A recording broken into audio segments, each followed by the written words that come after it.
Hello students, welcome in Samriddhi IAS. आज बहुत दिनों के बाद मैं आप लोगों के बीच आया हूं समृद्धि आईएएस बीपीएससी की बायोलॉजी क्लास में।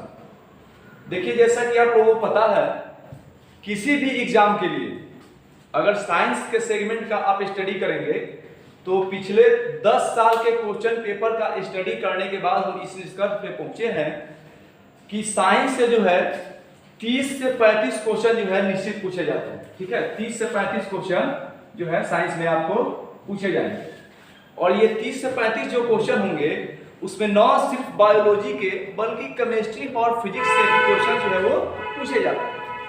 तो हालांकि ये बात सही है कि फिजिक्स, केमिस्ट्री और बायोलॉजी में बायोलॉजी का जो वेटेज होता है एग्जाम में वो ज्यादा होता है। तो इस दृष्टिकोण को समझते हुए हम आज बायोलॉजी की क्लास लेकर के आप लोगों के सामने आए हुए हैं और आज की हमारी जो क्लास होगी वो सेल होगी। सेल के बारे में हम लोग आज स्टडी करेंगे, समझेंगे। सेल का मतलब होता है कोशिका। ठीक है, सेल का मतलब क्या होता है? कोशिका।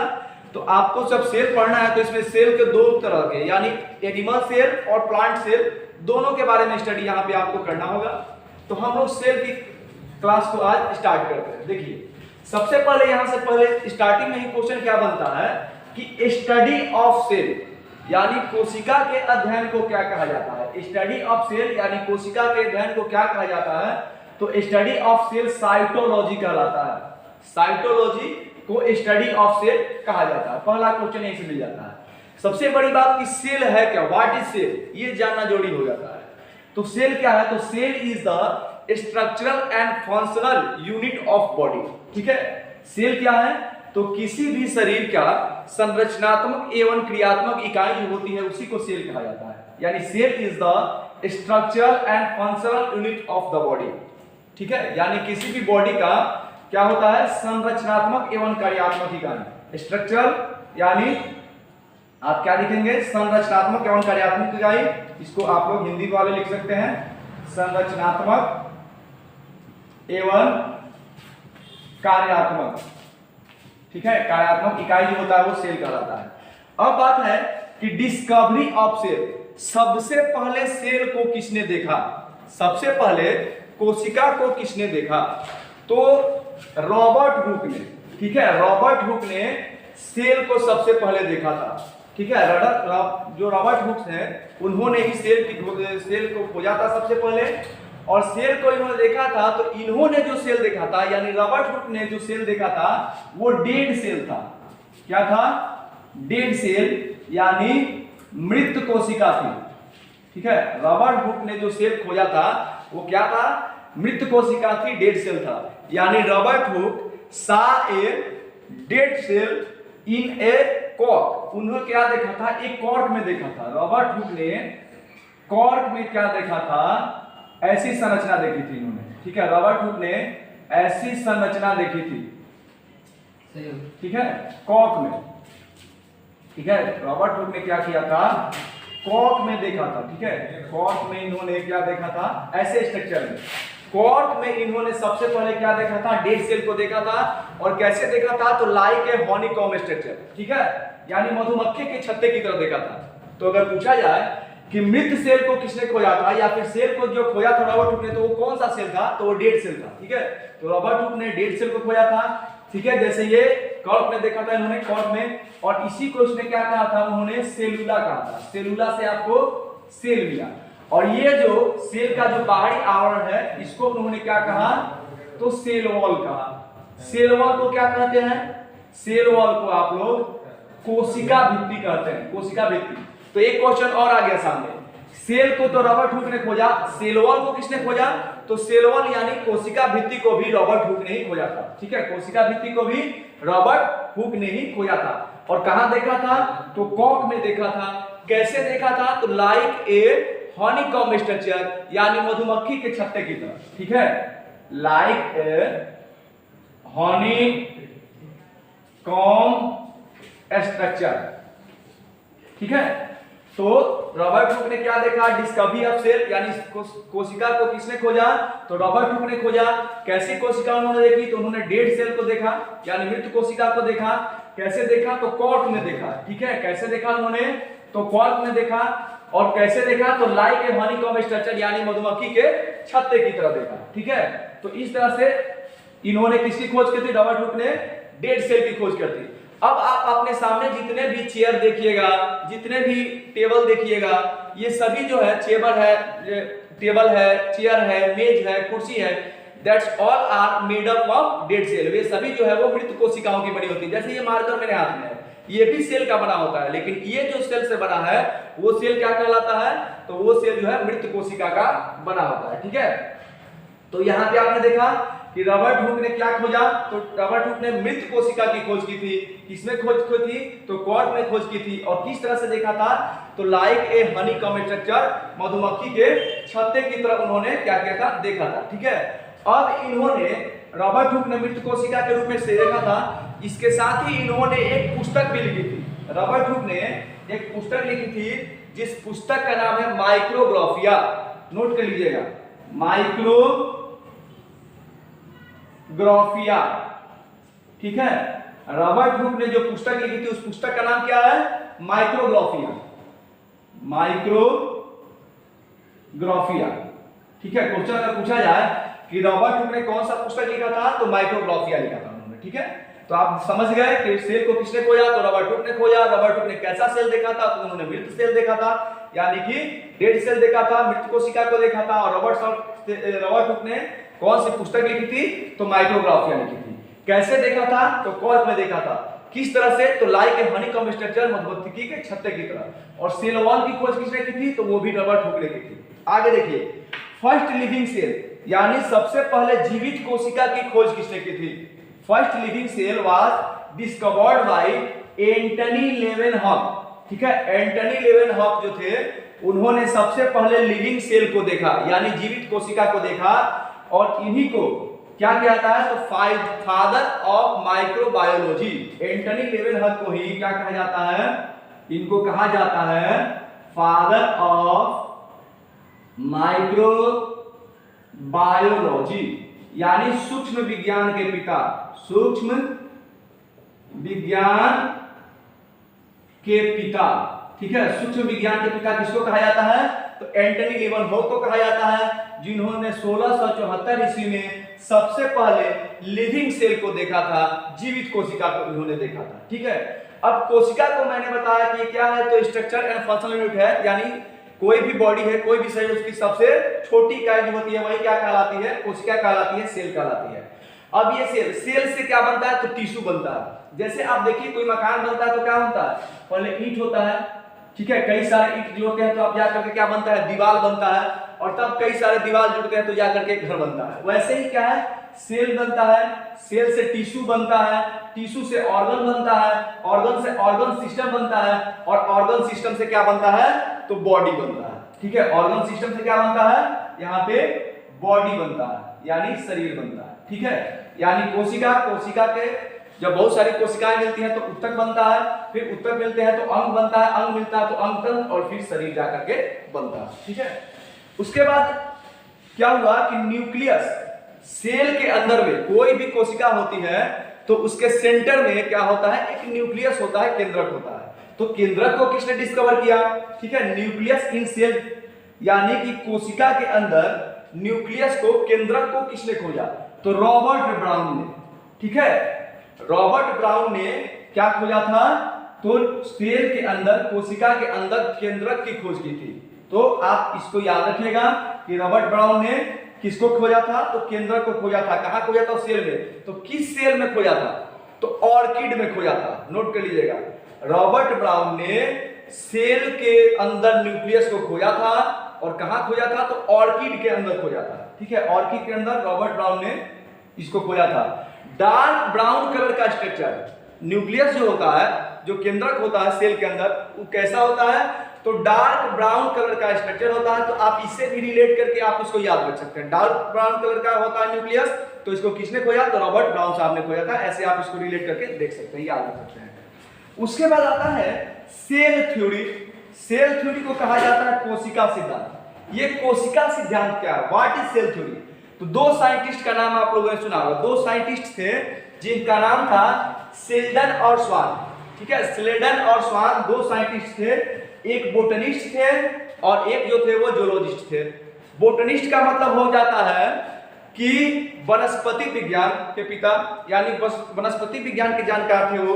और जो स्वान थे वो क्या थे, वो एनिमल, ठीक है, यानी एनिमल के बारे में उनको नॉलेज था, ठीक है, वो जूलॉजिस्ट थे, जीव विज्ञान के बारे में उनको नॉलेज था। तो इन दोनों ने क्या दिया, एक थ्योरी दिया। देखिए समझिएगा क्या इन्होंने थ्योरी दिया। स्लेडन जो थे वो थे बोटनिस्ट। तो जो बोटनिस्ट थे उन्होंने वनस्पति के बारे में एक सिद्धांत दिया, और इन्होंने क्या सिद्धांत दिया कि all plants are made of cell, ठीक है। ये जो बोटनिस्ट थे, ठीक है, ये स्लेडन जो थे वो क्या थे, ये जो थे ये बोटनिस्ट थे, यानी वनस्पति विज्ञान के जानकार थे। तो इन्होंने कहा कि ऑल प्लांट्स यानी सभी पौधे आर मेड अप ऑफ, बने होते हैं, किससे बने होते हैं, तो ऑफ सेल, ठीक है, यानी सभी पौधे जो होते हैं वो कोशिकाओं से मिलकर के बने होते हैं, इन्होंने बताया। और कोशिका जो होती है वो क्या होती है, जीवन की सबसे छोटी यानी मूलभूत इकाई होती है, इन्होंने बताया। प्लांट के बारे में इन्होंने बता दिया।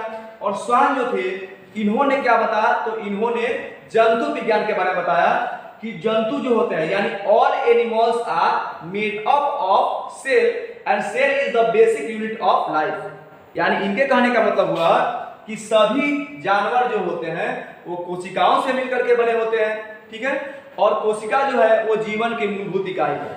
ये स्वान का कहने का हुआ। देखिए दोनों लोगों ने एक ही बात कही, अंतर क्या था, तो इन्होंने स्लेडन जो थे वो वनस्पति के संदर्भ में बोले थे, यानी पादप के संदर्भ में बोले थे, और स्वान जो थे वो किसके संदर्भ में बोले थे, तो इन्होंने जो बोला था वो जंतु के बारे में बोला था।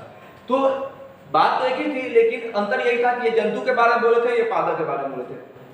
तो इन दोनों की बात जब एक दूसरे के पास पहुंची तो इन दोनों ने मिल करके, ठीक है, स्लेडन और स्वान दोनों ने मिल करके 1839 में एक सेल थ्योरी दिया, ठीक है। ये दोनों मिल गए और दोनों ने मिलकर के एक सेल थ्योरी दुनिया को दिया, जिसमें इन्होंने क्या बताया कि all plants and animals are made up of cell and cell is the basic unit of life. कहने का मतलब क्या हुआ कि कोशिका का सिद्धांत स्लेडन और स्वान जब दोनों ने मिल करके दिया 1839 ईस्वी में, तो उन्होंने बताया कि all plants and animals are made up of cell, यानी सभी पौधे और जानवर, सभी पौधे और सभी जानवर जो है वो क्या होते हैं, मेड अप ऑफ सेल, कोशिकाओं से मिलकर के बने होते हैं, और कोशिका जो है वो जीवन की मूलभूत इकाई होती है। इन्होंने सेल कॉन्सेप्ट दिया, कब दिया, तो 1840 में। अगर पूछा जाए कि सेल कॉन्सेप्ट, कोशिका सिद्धांत सबसे पहले किसने दिया, तो स्लेडन और स्वान ने दिया।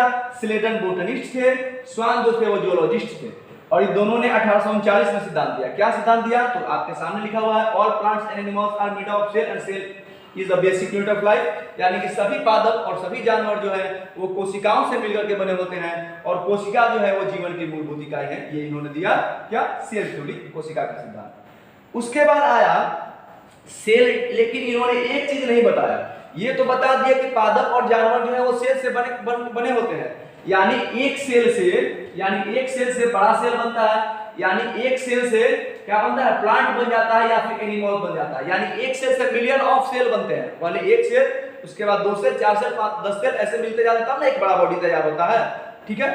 तो उसी तरह से इन्होंने ये नहीं बता पाए कि जो नए सेल बनते हैं वो कैसे बनते हैं, ये इन्होंने नहीं बताया। तो इसके बाद आया सेल डिवीजन का सिद्धांत, ठीक है, यानी कोशिका का विभाजन सिद्धांत। देखिए कोशिका जो है क्या होता है, वो उसका डिवीजन होता है, यानी कोशिका जब डिवीजन होता है, कोशिका का जब विभाजन होता है, तभी जाकर के नया सेल बनता है, और नए सेल ऐसे ही बनते जाते हैं और जाकर के एक बड़ा बॉडी बनता है। तो वही सेल डिवीजन का कॉन्सेप्ट आया, कोशिका विभाजन का सिद्धांत आया 1855 में। किसने दिया, तो रुडोल्फ विर्चो, ध्यान रखिएगा, नाम याद रखिएगा। सेल डिवीजन का सिद्धांत किसने दिया, तो 1855 ईस्वी में रुडोल्फ विर्चो ने सेल विभाजन, सेल डिवीजन का कॉन्सेप्ट दिया। वो कौन सा कॉन्सेप्ट था, तो ओमनिया सेलुला असेलुला। देखिए क्वेश्चन क्या पूछा जाता है, ओमनिया सेलुला असेलुला कॉन्सेप्ट किसने दिया, तो ओमनिया सेलुला असेलुला कॉन्सेप्ट किसने दिया, तो रुडोल्फ विर्चो ने दिया। कब दिया, 1855 में दिया। उसमें उन्होंने क्या बताया, तो ओमनिया सेलुला असेलुला जो कॉन्सेप्ट था, that is new cells arise from pre existing cells, यानी सभी कोशिकाएं पुरानी कोशिकाओं से ही बनती है। यानी जो नए सेल्स बनते हैं, जो नई कोशिकाएं किसी भी बॉडी के अंदर बनती है, वो पुराने जो सेल होते हैं उन्हीं के सेल डिवीजन के फलस्वरूप बनता है। ठीक है, यानी इन्होंने बताया सेल डिवीजन के कॉन्सेप्ट में रुडोल्फ विर्चो ने क्या बताया, तो बताया कि सभी कोशिकाएं जो है वो पुरानी कोशिकाओं से बनती है, यानी जो भी नई कोशिका बॉडी के अंदर बनता है वो पुरानी कोशिकाओं के द्वारा ही बनता है। यही इन्होंने दिया। तो ओमिया सेलुलर जो सेल डिवीजन का कॉन्सेप्ट है वो क्या बताता है कि new cells arise from preexisting cell, सभी कोशिकाएं पुरानी कोशिकाओं से ही बनती है। तो याद रखिएगा सेल डिवीजन का कॉन्सेप्ट किसने दिया, रुडोल्फ विर्चो ने दिया। कौन सा कॉन्सेप्ट दिया, तो ओमनिया सेलुला दिया, जिसका मतलब क्या होता है कि सभी कोशिकाएं जो होती हैं वो पुरानी कोशिकाओं से ही मिलकर के बनती है। अब देखिए ये सेल डिवीजन का कॉन्सेप्ट और ये सेल थ्योरी, इन दोनों को मिला करके एक नया कॉन्सेप्ट सामने आया जिसको कहा जाता है मॉडर्न सेल कॉन्सेप्ट, यानी आधुनिक कोशिका सिद्धांत। सबसे पहले कोशिका सिद्धांत जो था वो क्या था कि सभी पौधे और जानवर जो है वो सेल से मिलकर के बनते हैं, कोशिका से मिलकर के बनते हैं, और कोशिका जो है जीवन की मूलभूत इकाई है। सेल कॉन्सेप्ट दिया गया था सेल्डन स्वान के द्वारा। सेल डिवीजन का कॉन्सेप्ट है रुडोल्फ विर्चो द्वारा, ओमिया सेलुलर। तो उन्होंने बताया कि सभी कोशिकाएं पुरानी कोशिकाओं से ही बनती है। अब इन दोनों कॉन्सेप्ट को मिला करके एक नया कॉन्सेप्ट आ गया मॉडर्न सेल कॉन्सेप्ट, आधुनिक कोशिका सिद्धांत। तो ये आधुनिक कोशिका जो सिद्धांत था वो क्या था, इन दोनों को ऐड करके बताया गया। तो आधुनिक कोशिका सिद्धांत यह कहता है, ठीक है सुन लीजिए, हम बोल देते हैं मॉडर्न सेल कॉन्सेप्ट क्या कहता है कि सभी पौधे और जानवर, इन दोनों को मिला करके सभी पौधे और जानवर कोशिकाओं से बने होते हैं, और कोशिका जो है वो जीवन की मूलभूत इकाई है। पहला कॉन्सेप्ट हो गया ये। और दूसरा कॉन्सेप्ट उसने क्या था कि सभी नई कोशिकाएं, यानी जो भी नई कोशिकाएं बनती है वो पुरानी कोशिकाओं से ही बनती है। यही था मॉडर्न सेल कॉन्सेप्ट, यानी आधुनिक कोशिका सिद्धांत क्या था, तो इन दोनों को मिला करके, यानी all plants and animals are made up of cell and cell is the basic unit of life and all new cells are arise from preexisting cell, और सभी नई कोशिकाएं जो होती है वो पुरानी कोशिकाओं से ही मिलकर के बनती है। यही मॉडर्न सेल कॉन्सेप्ट है। ठीक है, अब देखिए जब ये सेल के संदर्भ में इतने कॉन्सेप्ट आ गए, ठीक है, सेल के संदर्भ में इतने कॉन्सेप्ट आ गए, तो एक बात और सामने आई कि क्या कोई ऐसा भी जीव है, यानी आपके सामने जितने भी जीव दिखाई दे रहे हैं, जितने ही पदार्थ दिखाई दे रहा है, that's all are made up of cell, वो सभी जो है वो सेल की बनी होती है, कोशिकाओं की बनी होती है। अंतर यही होता है कि कुछ डेड सेल की बनी होती है और कुछ लिविंग सेल की बनी होती है, यानी कुछ मृत कोशिकाओं की बनी होती है और कुछ जो है वो कैसी बनी होती है, वो जीवित कोशिकाओं की बनी होती है। तो क्या इसका कोई एक्सेप्शन भी है, कोई अपवाद भी है, तो जी हाँ है। यहाँ पे लिखा हुआ है एक्सेप्शंस ऑफ सेल थ्योरी, कोशिका सिद्धांत का अपवाद। तो अभी आप लोगों ने कुछ ही दिन पहले देखा है सभी लोगों ने, एक पैंडेमिक आया था कोविड वायरस, ठीक है। तो क्या था, एक वायरस था। तो virus does not have cell, virus कोई सेल नहीं होता। ध्यान दीजिएगा, सेल थ्योरी का एक्सेप्शन क्या है, तो वायरस है, क्योंकि वायरस जो है वो सेल नहीं होता है, कोशिका नहीं होता है। So it does not follow cell theory. तो जब वो कोशिका नहीं होगा तो सेल थ्योरी को कहां से फॉलो करेगा, नहीं करेगा। तो वही है कि virus does not have cell, so it does not follow cell theory, यानी वायरस जो है वो कोई कोशिका नहीं होती है, इसलिए कोशिका सिद्धांत का पालन नहीं करता। अब देखिए वायरस कोई सेल ही नहीं है तो फिर वो जिंदा कैसे रहता है? जी हाँ, जिंदा रहता है। आप देखते थे कोविड में क्या कहा जा रहा था कि आप कहीं पे भी हाथ मत रखिए, ठीक है, आप कहीं पे भी हाथ मत रखिए। क्यों? क्योंकि ये जो वायरस होते हैं ये तब तक एक्टिवेट नहीं होते हैं जब तक ये नॉन लिविंग थिंग्स में है। इनको एक्टिवेट होने के लिए क्या जरूरी है कि जब ये किसी लिविंग ऑर्गेनिज्म के बॉडी के साथ टच करते हैं, लिविंग सेल के संपर्क में आते हैं, तभी जाकर के एक्टिवेट होते हैं, ठीक है। इसलिए only organism activate when inter in body of living organism, यानी वायरस तभी सक्रिय होता है जब किसी सजीव प्राणी के शरीर में प्रवेश करता है, ठीक है। तो वायरस जो है वो क्या है, वायरस एक सेल नहीं है, और सेल नहीं होने के कारण वो कोशिका सिद्धांत का अनुपालन नहीं करता है। तो ये जीवित कैसे रहता है? तो ये जीवित तब होता है, ये तब सक्रिय होता है जब किसी जीवित प्राणी के शरीर के साथ, सेल के साथ वो क्या होता है, जब किसी जीवित प्राणी के शरीर में इंटर कर जाता है, उसके सेल के साथ संपर्क में आ जाता है, तब जाके वो एक्टिवेट हो जाता है। इसीलिए वायरस को क्या कहा जाता है तो link between living and non living यानी सजीव और निर्जीव के बीच की कड़ी है। क्वेश्चन पूछा जाएगा कि सजीव और निर्जीव के बीच की कड़ी क्या है, तो वायरस है। कैसे है, क्योंकि ये निर्जीव पे रहेगा तो एक्टिवेट नहीं होगा, कुछ नहीं करेगा, और जैसे ही किसी लिविंग सेल के संपर्क में आ जाएगा वो एक्टिवेट हो जाएगा। इसी के कारण देखते थे कि कोविड में बोला जा रहा था कि कहीं पे भी हाथ नहीं रखना है, किसी भी चीज को बाहर जाकर छूना नहीं है, हमेशा सैनिटाइज करते रहना है अपने आप को। क्यों, क्योंकि अगर वायरस को आपने टच किया होगा, ठीक है, तो वो क्या हो जाएंगे, सैनिटाइज करने से डेड हो जाएंगे। या फिर कहीं पे हाथ नहीं रखना, क्योंकि कहीं पर अगर आप हाथ नहीं रखिएगा तो आप यही खड़े हैं, इस मार्कर के ऊपर अगर वायरस है, आपने उसको अगर टच नहीं किया तो वो आपका कुछ नहीं बिगाड़ेगा, लेकिन जैसे ही आप उसको टच करेंगे वायरस आपके सेल के संपर्क में आएगा, यानी लिविंग सेल के संपर्क में आएगा, वो एक्टिवेट हो जाएगा। तो वायरस को एक्टिवेट होने के लिए क्या जरूरी है, लिविंग सेल का मिलना जरूरी है। तो जब वायरस को लिविंग सेल मिलता है तब जाके वो एक्टिवेट होता है, ठीक है, ये चीज है। तो सेल के लिए देखिए दो चीज जरूरत होती है। सेल कब होगा, कोई भी सेल कोशिका कब होगा, इसके लिए दो चीजों की जरूरत होती है। पहला क्या, तो उसमें डीएनए होना चाहिए या आरएनए होना चाहिए, ठीक है। सेल, कोई भी जीव सेल कब कहलाएगा, कोशिका कब कहलाएगा, उसमें दो चीज होना चाहिए, या तो डीएनए होना चाहिए या फिर आरएनए होना चाहिए, या फिर उसके अंदर रेस्पिरेटरी ऑर्गन होना चाहिए, रेस्पिरेटरी ऑर्गन यानी श्वसन वर्णक, ठीक है, ठीक है, श्वसन अंग, ठीक है, इसके अंदर होना चाहिए। इन दोनों में से ये दोनों जो है अगर किसी जीव में है तभी आप बोलेंगे कि वह है, क्या है, वो सेल है, ठीक है, वो सेल है। लेकिन अगर ये नहीं होंगे तो क्या होगा, वो सेल नहीं होगा, ठीक है। तो बात कर लेते हैं कोविड वायरस की। जो कोविड वायरस आया था उसमें क्या दिक्कत था, ठीक है। तो ये जो कोविड था वो कोविड वायरस इसको क्यों कहा गया कि ये सेल नहीं है, क्योंकि इसके अंदर डीएनए नहीं था। डीएनए तो इसके अंदर नहीं था लेकिन आरएनए था, ठीक है। कोविड वायरस के अंदर डीएनए नहीं था लेकिन आरएनए था, लेकिन इसके अंदर रेस्पिरेटरी ऑर्गन नहीं था। रेस्पिरेटरी ऑर्गन यानी श्वसन अंग नहीं था, ठीक है। कोविड वायरस के अंदर डीएनए नहीं था, डीएनए जो था कोविड वायरस के अंदर नहीं था, आरएनए सिर्फ था, और रेस्पिरेटरी ऑर्गन भी उसके अंदर नहीं था। तो यहाँ पे हमने क्या बताया कि सेल के लिए दो चीजों का होना जरूरी है, डीएनए और आरएनए का होना जरूरी है, या फिर रेस्पिरेटरी ऑर्गन का होना चाहिए।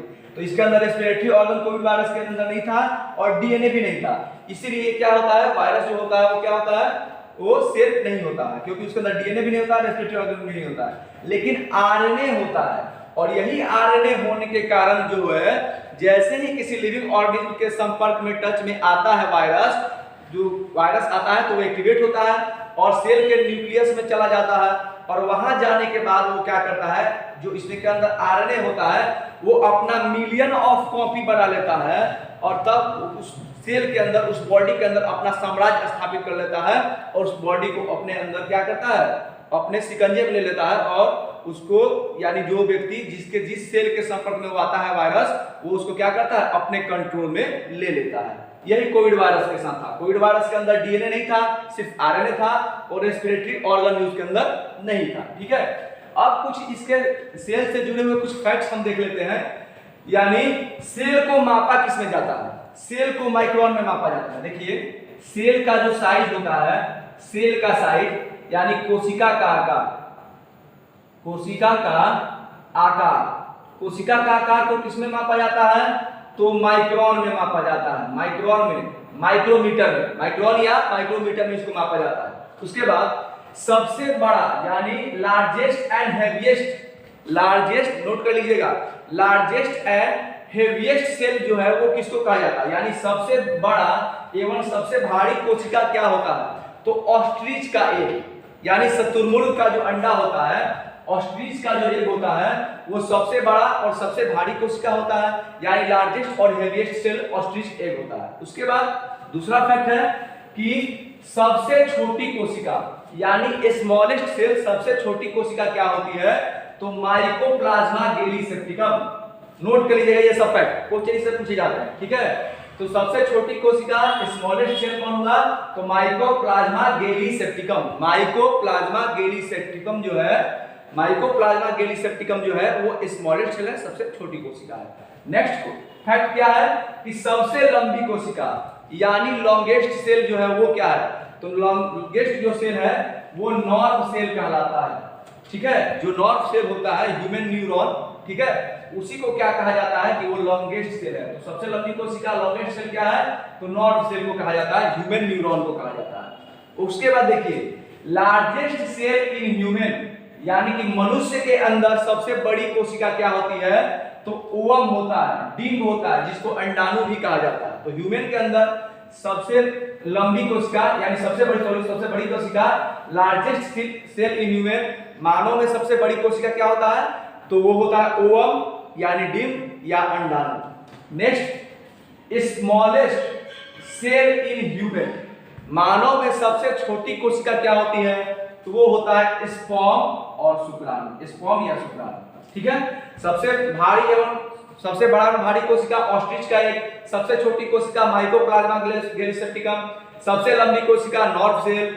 ठीक है, लार्जेस्ट सेल इन ह्यूमन जो होता है वो ओवम होता है, अंडाणु होता है, और स्मॉलेस्ट सेल इन ह्यूमन जो होता है वो क्या होता है, स्पर्म होता है, शुक्राणु होता है। ये था आज का सेल क्लास। इसके आगे हम लोग अगले क्लास में चर्चा करेंगे, जहां पे हम प्लांट सेल के बारे में स्टडी करेंगे, एनिमल सेल के बारे में स्टडी करेंगे, सेल के अंदर कौन कौन से सेल ऑर्गेनल्स है उसके बारे में स्टडी करेंगे। ठीक है, तो आज की क्लास यहीं तक समाप्त की जाती है, फिर हम लोग अगले क्लास में मिलेंगे। धन्यवाद।